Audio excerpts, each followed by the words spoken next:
It was like this for a long time, hopping from one place to the other looking for work.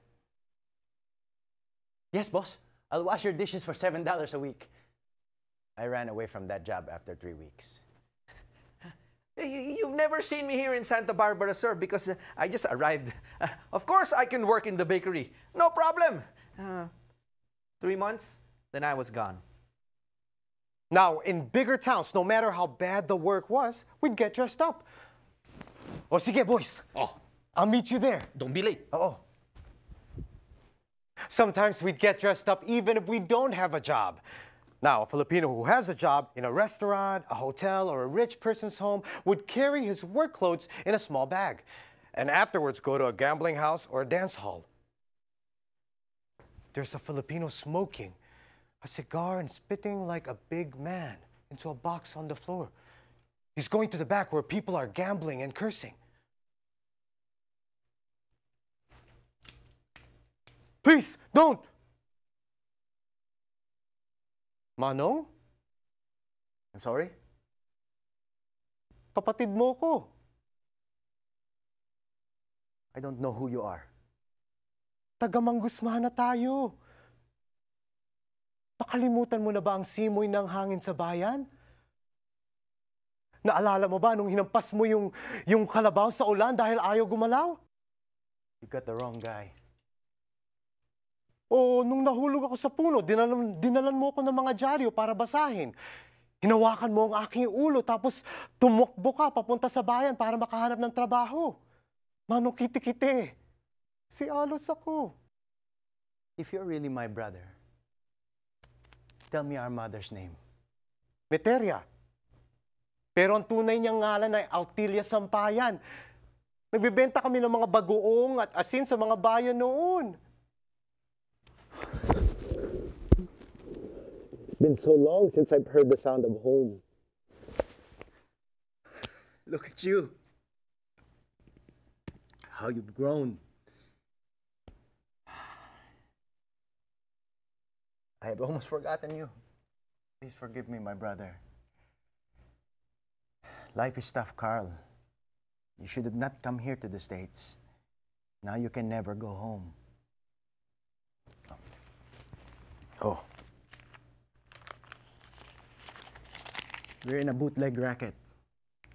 You can join if you like, but it can be dangerous. Prohibition. Amado put money in my hands when he realized that I was not planning to stay with him.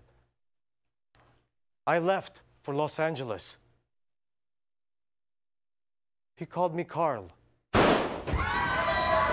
I was on Vermont Avenue at a pool room when 2 policemen shot a Filipino in the back. Huy, Carl! A crime scene is no good. No good. Not a place to be. You can get shot because of the color of your skin. Halika na. Let's get out of here. Let's go to my hotel room in Broadway Street. Okay, stay with me. We'll find work. You know, in order to make it here in America, we have to approach it in a different angle, Carl. An angle wherein they can't see the brownness of our skin and yet still be heard. The pen. The pen is mightier than the fist. That's it. We'll use our words. We'll fight through our words. And we'll even publish a magazine. A magazine called The New Tide. The New Tide. Right. Sulat. Right. Right. It's as if I've never heard of that word before. His words ignited a fire inside of me. The pen became my weapon and the paper my shield. I saw myself talking to millions without ever opening my mouth. Milyar was one of our newspaper reporters, and with the help of Jose and Ganso, we were able to interview workers everywhere. And when we published the first issue, we took 100 copies and distributed them.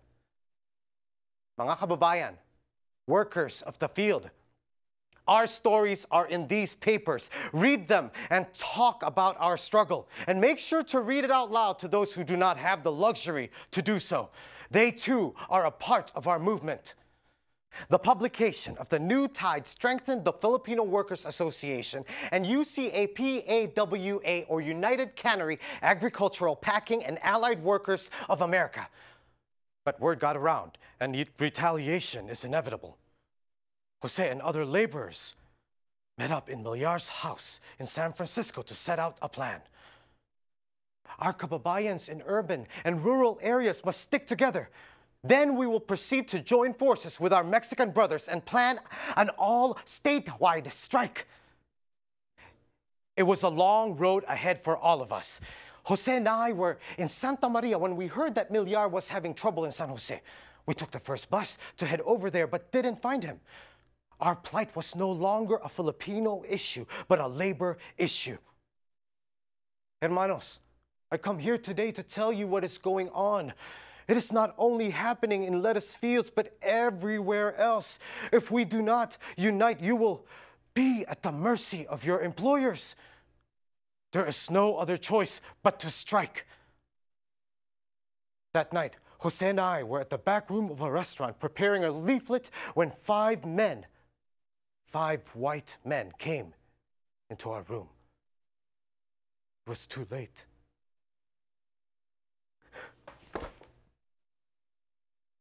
Milyar, you're bleeding. This is the right spot. These trees will hide us. You have the rope, Lester? Go on ahead and hit him as much as you want. Stand up, you brown monkey. Don't let him wipe off that blood. That's right, crawl, boy. No one's gonna see you here. Go on and tie him up to that tree. Get the tar in the car and the feathers real quick. Don't mess with the Mexicans, they're ours. We'll make you a brown monkey that flies.